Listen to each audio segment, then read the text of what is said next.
7 stoických lekcií, ktoré vám pomôžu si vybudovať disciplínu a emočný komfort. Tieto lekcie sú z knihy Disciplína je osud, sila sebakontroly, ktorú napísal Ryan Holiday. Časť 1. Vyhľadávajte nepohodlie.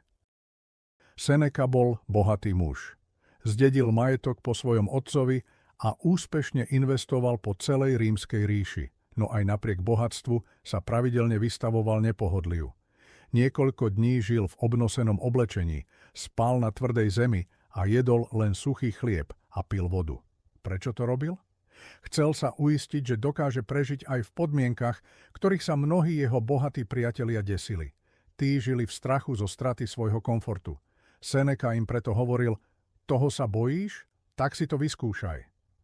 Dobrovoľné nepohodlie mu pomohlo vybudovať nadhľad, vytrvalosť a mentálnu odolnosť. A nakoniec mu zachránilo život.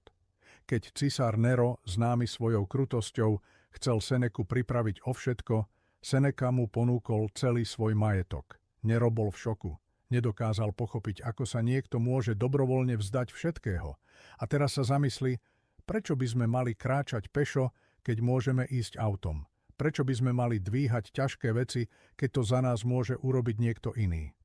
Naša závislosť od pohodlia nás robí slabšími. A keď príde ťažká chvíľa, nie sme na ňu pripravení. Ľudia, ktorí sa dobrovoľne vystavujú výzvam, športujú, spia na zemi, zdvíhajú ťažké bremená, sú odolnejší a vyrovnanejší. Disciplína sa nezačína v mysli, ale v tele.